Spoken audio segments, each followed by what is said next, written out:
There's a fascinating medrash that says that when the time came for God to give the Torah to the Jewish people, the mountains argued.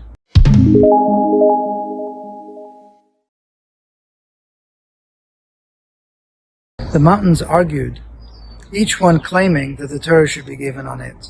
Tallest mountains, biggest mountains, all claiming that they had these beautiful attributes for which they deserved for God to give the mountain on them. The only mountain that didn't claim was Mount Sinai, the shortest, the smallest of all the mountains. And that was the mountain that God chose to teach us that the Torah requires humility. For us to acquire Torah properly, we need to be humble. Now, first of all, this whole idea of mountains arguing, obviously it's metaphorical. Everything in this world has a spiritual source, and we're talking about things happening in the spiritual world. So it wasn't like the mountains suddenly getting mouths. But the concept here is that each of the mountains had beautiful attributes.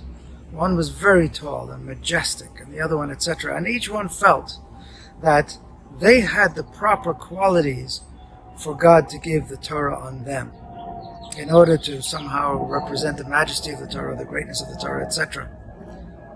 But Mount Sinai had no special attributes. It was very short.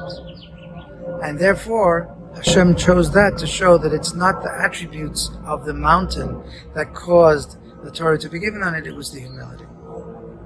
Now there's a lesson here to us. And the lesson is that in order to acquire Torah, we need to be humble. But there's a big question here.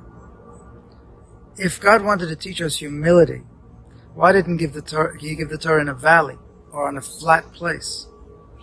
Mount Sinai is still a mountain. It's still elevated.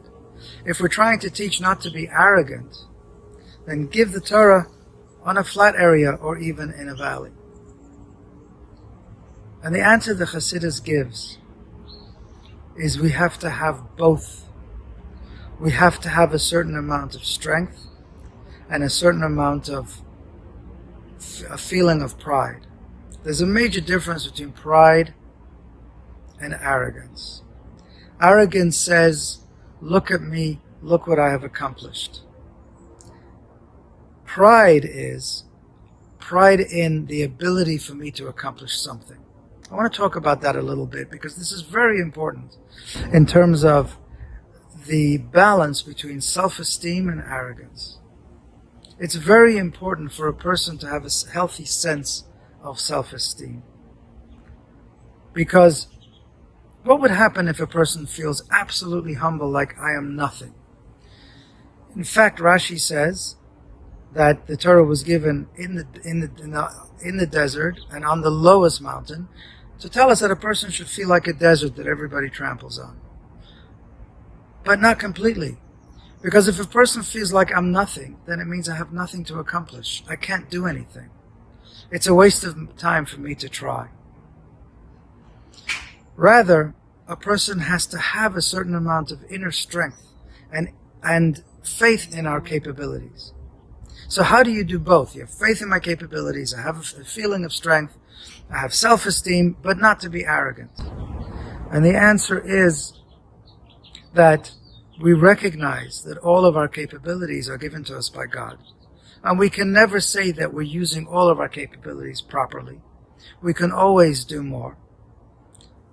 And no matter how much we do, is it really the limit of what God wants of us? And the fact is that we can all do a tremendous amount more than we do.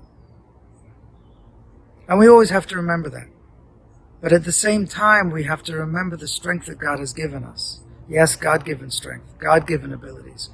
But we must recognize the abilities that we have.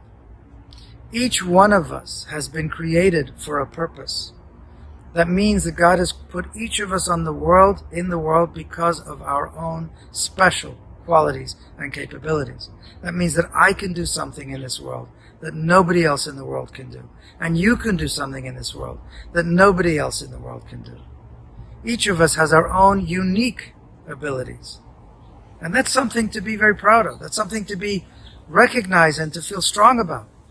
I can do something in this world. But never arrogant. Look at me. Look at my accomplishments. Look what I have done. I am so smart. I am so rich. I am so this. I am so that.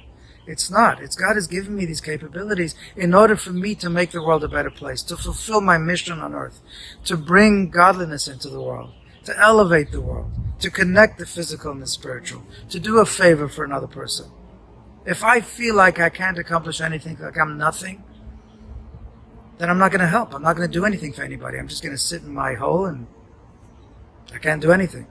But if I recognize that I have a tremendous power that God has given me, and at the same time don't feel arrogant about it, but feel that it was given to me for a purpose, then I can be extremely powerful. I can change the world. I can do many, many things, a lot more than I think I can do. And this is why the Torah was given on Mount Sinai and Har Sinai.